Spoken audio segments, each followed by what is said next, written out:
Hi everyone, this is Veronica and today we are going to talk about 6th National Report on Biological Diversity. So what is this report, to whom it has been submitted, we'll discuss in detail. For my video updates, you can follow me on Instagram and the PDF of my lecture will be uploaded on my Facebook profile and Telegram channel. So guys, this is a channel StudyIQ. If you're preparing for any government exam, our pen drive and tablet courses are also available. For additional information, you can call on these numbers which are given on the screen, or you can visit our website also.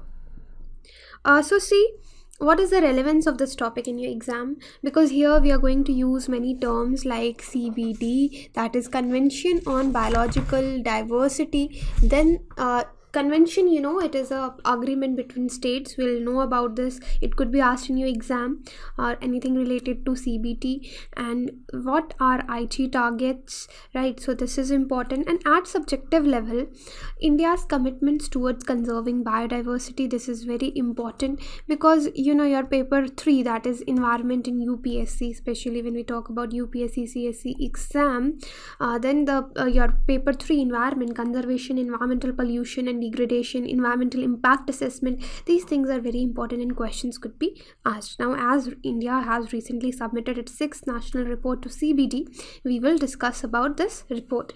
Now see, as I told you, 6th NR, that is NR6, that is 6th national report to CBD has been submitted by India, and India has said to achieve, because there were around 12 national biodiversity targets, we call them NBT, right, which were set under this convention process.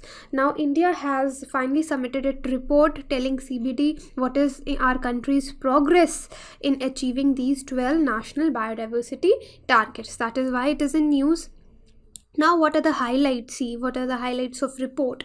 So this report was submitted online to CBD Secretariat during the inaugural session of, there was something going like 13th national meeting of state biodiversity boards. So during this 13th national meeting of state biodiversity boards, India has submitted its report online to CBD Secretariat. Now this report says that India has already achieved the 2 targets, and we are on track to achieve another 8, because I told you there are 12 targets. So 2 India has already achieved and 8 we will achieve. We are all on track to achieve these 8, and rest 2 we would try to meet them by the time that is set. Time is 2020, right? So now see, what is India's promptness in this case, in this report. So globally, let me tell you, biodiversity. So what is biodiversity? As you all know, the variety you see here around us, variety of plants, variety of animal life in the world or in a particular habitat is usually, and this biodiversity is usually considered important and desirable for us. Okay, so this is the biodiversity. But what is the scene now globally? This biodiversity, it is facing a lot of pressure on account of habitat fragmentation, on destruction. Then there are invasive alien species. So what are invasive alien species? These are the species which are not native to a specific location, and they are very harmful for the environment. They cause damage to the environment. They are even harmful to the human beings and the health of human beings, right? So there are a lot of challenges we are facing, increasing pressure because of this habitat fragmentation, destruction, invasive alien species. Then we have problems of pollution. Then there's a problem of pollution around us. Climatic change is another big reason, and overuse of resources, what we call exploitation of resources, right? Now India is one of the few countries where forest cover is on the rise. This is a good thing for a country. You can quote it somewhere in your answer writing, because now India is one of the few countries where the forest cover is on rise. So within its forest cover, teeming with wildlife. So not just forest cover, there's full of wildlife in our forest areas also, and this is a very good achievement for India. And India was among the first 5 countries in the world, so, and first in Asia. You need to remember this, first 5 in the world and first in Asia, and first among, because our country is biodiversity rich, so among such countries also we are the first to have submitted our 6th national report to CBD Secretariat, because we are actually achieving our targets. We'll discuss more about it. Now see, we are on track with Aichi targets also. Now the submission of national reports, it is mandatory obligation on parties to international treaties, including the CBD. So when we have signed up with the CBD, it is mandatory for our country, it is a mandatory obligation that we submit our reports timely to them. And India is on track to achieve the biodiversity targets at the national level, and is also contributing significantly towards achievement of global biodiversity targets also. Now, submission of national reports is a mandatory obligation, as I told you, on parties to international treaties. So for CBD, the timeline was that our country had to submit the NRC 6 by 31st of December, and we have done that. So NRC 6 provides an update of progress, because why it is necessary to provide them all the feedback and the progress, update them with the progress, because then they need to see like how much of the targets we have achieved. So NRC 6 provides an update of progress in achievement of 12 NBTs, and developed under convention process in line with 20 global Aichi biodiversity targets. So there are 20 Aichi biodiversity targets also.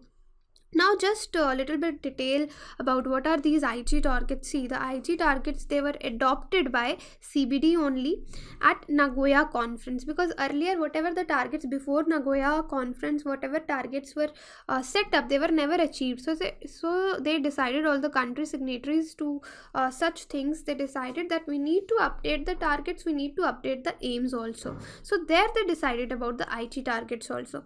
And the short term plan of 20 ambitious. So what they have 20 ambitious targets here, yet yet they are achievable. They are ambitious, but yet they are achievable. So collectively these targets are known as Aichi targets. So just for your extra information, let me tell you, there is like a strategic, what they call strategic goal A.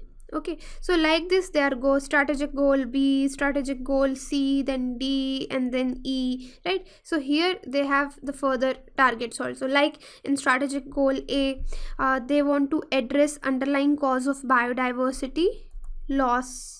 They want to address that by mainstreaming biodiversity across government and society.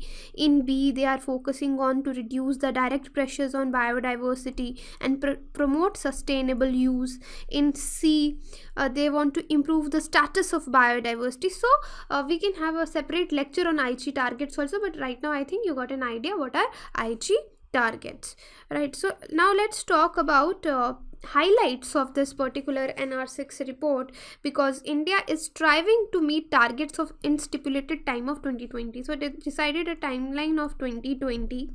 Now the report highlights that while India has already achieved 2 NBTs, as I told you, we have already achieved, and we are on track to achieve 8 others also, and with respect to 2 remaining NBTs which we will achieve by 2020.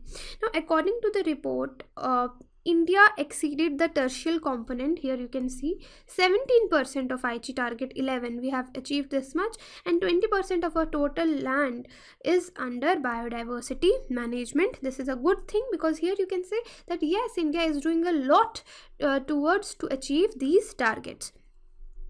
Now, as per NRC 6 report, India had been investing a huge amount of biodiversity directly or indirectly through several development schemes. So there are a lot of schemes and acts which have been, I'll tell you in the last, what are the government schemes and development plans for biodiversity. So yes, we are investing a lot on it, like rupees 70,000 crore we are investing per year, but it is against the estimated annual requirement, because at least minimum of 1,09,000 crore were expected to spend, but yes, we are spending around 70,000 crore to achieve these targets.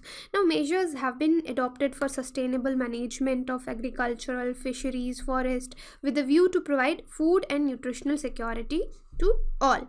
Next, programs are in place to maintain genetic diversity of cultivated plants, farms, livestock, stock, their wild relatives, towards minimizing genetic, what we are trying to prevent here, genetic erosion, right, and safeguarding their genetic diversity also, because when alien invasive, just for genetic erosion, you can have an example where when alien invasive species they start increasing, so there is a fear of genetic erosion also. Now, mechanism and enabling environment are being created by recognizing and protecting the vast heritage, coded and oral traditional knowledge relating to biodiversity. So we are trying to protect here oral traditional knowledge also under. So these are the highlights of this report, like what India is doing. So there is something to appreciate also, because India has nearly 2/3 of the population of wild tigers in the world, and the population of lion has risen from 170. It was 177 in 1968, and now in 2015 it was 520. So this is something you can appreciate, right? And same is in the case of elephants also. So we'll see the data here. 12,000 elephants were there in 1970s, and now when we see the data from 2015, there are around 30,000 elephants.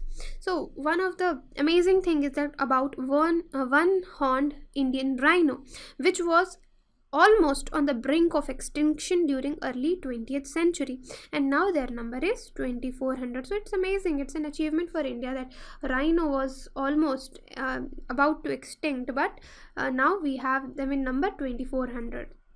And one more important thing about India is, like, see, globally over 0.3% of total recorded species are critically endangered, but one thing to celebrate in India is that in India it is only 0.08%, right, for the species which was recorded in this particular category.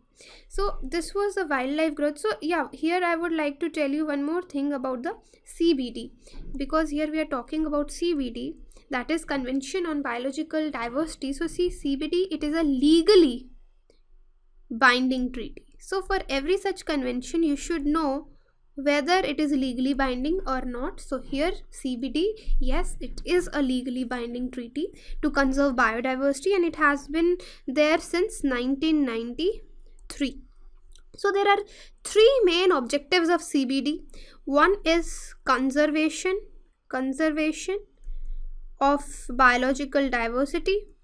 Other is sustainable use. Sustainable use is very important, that you use the natural resources for your use and you leave them for the future generations also. So there should be a sustainable use of biological diversity, components of biological diversity.